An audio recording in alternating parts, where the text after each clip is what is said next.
Fala galera, aqui quem fala é o Léo e hoje eu trago para vocês um vídeo falando sobre essa máquina aqui, que é a MSI GS63VR Stealth Pro, uma máquina extremamente leve, fina, compacta para você levar para onde você estiver e nunca abrir mão de games ou de um ótimo desempenho. É o que nós vamos ver daqui a pouquinho, depois da vinheta.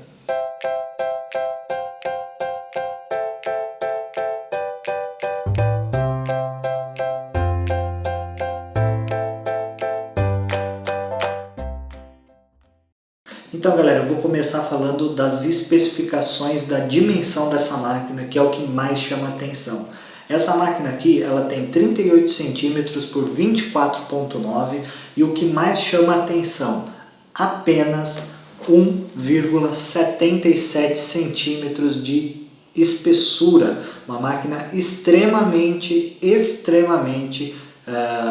fina e pesando aí 1,8 quilos, ou seja, uma máquina muito portátil para você levar onde você quiser. Por incrível que pareça, apesar dela ter essa dimensão tão reduzida, essa máquina traz aí umas configurações excelentes que nós vamos ver a seguir. Se vocês sabem a máquina que eu tenho, que é o Acer Predator 15, ela é uma máquina aí que pesa cerca de 4 quilos. E essa máquina aqui 1,8 para vocês verem a diferença. Falando então das especificações, essa máquina tem um processador Intel Core i7 Kaby Lake 7700HQ com 2,8 GHz de clock e Turbo Boost até 3,8 GHz, ou seja, um processador até melhor que o da minha máquina. Ela tem aí uma NVIDIA GeForce GTX 1060 com 6 GB de memória dedicada de vídeo, ou seja, uma máquina aí que você vai poder rodar vários jogos, inclusive aí os mais atuais, sem grandes problemas e muito provavelmente no preset high ou no mais alto possível. Essa máquina aqui, ela vem com 2 slots de memória RAM DDR4 2400 MHz, né? Então ela vem com 16 GB de memória RAM, mas infelizmente você só tem a possibilidade de fazer uma expansão dessa memória RAM se você trocar os pentes de 8 GB por pentes de 16 GB, senão você não consegue fazer o upgrade. Ela não tem 4 slots disponíveis para você fazer o upgrade, porém o 16 GB que vem nessa máquina, né, as duas memórias de 8 trabalham em dual channel.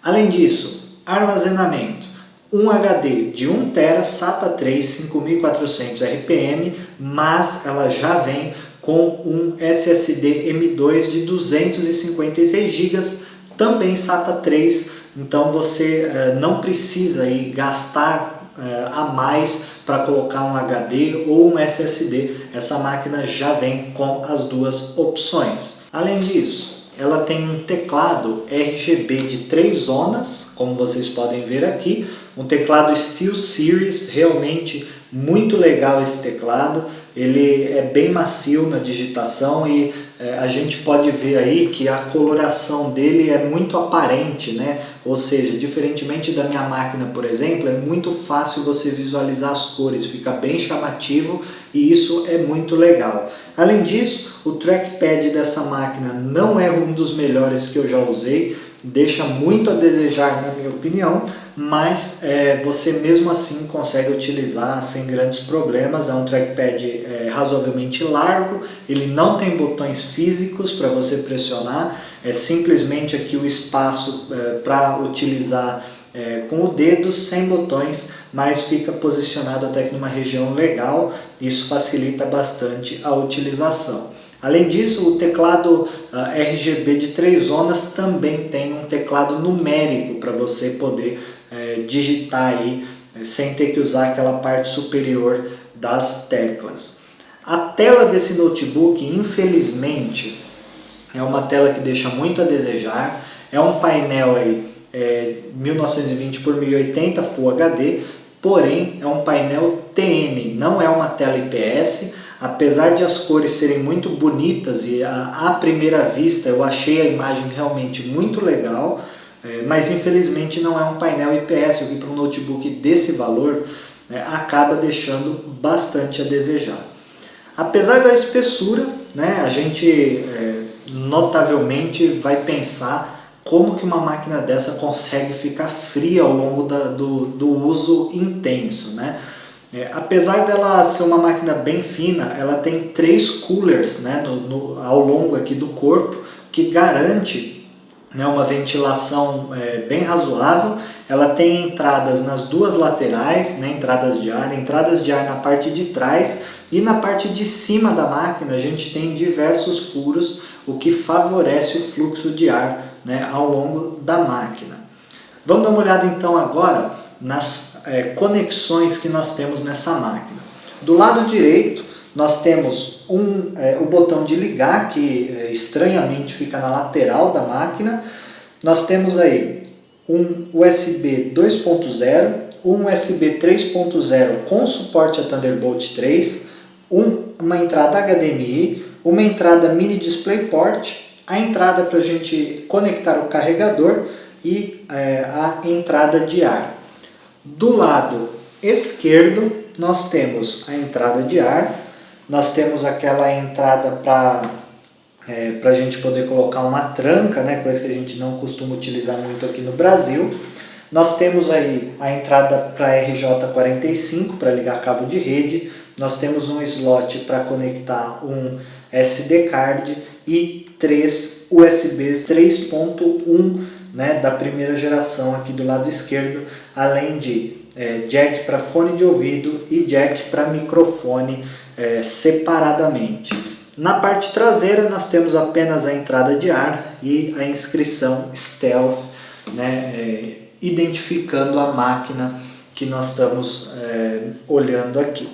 Na parte dianteira nós temos apenas essas indicações luminosas, são 7 no total, mas elas indicam aí nível de bateria, conexão com rede, Bluetooth, enfim, se o Numlock está ativado, se o Caps Lock está ativado, se está hibernando, o uso do HD, enfim. Uma coisa que eu achei curiosa, essa máquina tem um USB 2.0 na direita e 3 USBs, né, 3.0 na esquerda. A localização desses 3 USBs acabam dificultando bastante a utilização aí de várias conexões ao mesmo tempo, como vocês podem ver aí, né, e acaba dificultando até a posição de a gente utilizar o teclado, né? E no lado direito, né, a conexão do carregador acaba até atrapalhando um pouco caso a gente queira utilizar aí o mouse, né, e essas 3 conexões, né, muito próximas também acabam atrapalhando quando a gente for usar o mouse, principalmente se a gente estiver utilizando um monitor HDMI. Vamos dar uma olhada então agora nas configurações internas desse computador, como por exemplo os softwares que já vêm instalados nele. Então esse é o aplicativo que vem padrão aqui nessa máquina. Ele é o MSI Dragon Center, né? Como vocês podem ver, ele reúne algumas informações muito interessantes da máquina, como por exemplo, desempenho da CPU, da memória, desempenho da GPU, do disco rígido. Você consegue verificar aqui o RPM, né, a rotação das ventoinhas da CPU e da GPU. Você consegue ver o clock da GPU, o clock da CPU, enfim, inclusive velocidade, né, da sua rede de internet Wi-Fi ou pelo cabo e, claro, a temperatura da CPU e da GPU. Além disso, você consegue controlar aqui as zonas de LED, inclusive a cor do teclado, né? Você tem também a opção de otimizar o sistema, né? Ele tem o VR Ready para realidade virtual. Você consegue ligar aí o USB Boost, né, e o Storage Boost para você melhorar aí o desempenho desses 2 componentes. Aqui pelo Shift você consegue configurar quais modos você vai utilizar. Então você tem aqui o Turbo, Sport, Comfort e Eco, né, para você fazer a configuração. No caso do Eco, ele limita o desempenho da sua GPU, e você tem também configuração da velocidade da ventoinha e o assistente de LED. Além disso, uma coisa muito interessante é que você tem essa opção Centro Móvel. Aqui no Centro Móvel você consegue fazer a conexão do seu Dragon, né, aqui do computador também pelo celular. É só baixar aí o aplicativo, você vem aqui em procurar dispositivo, ele vai fazer aí a procura do seu laptop através da rede Wi-Fi, e assim que ele encontrar o dispositivo você já consegue fazer a conexão.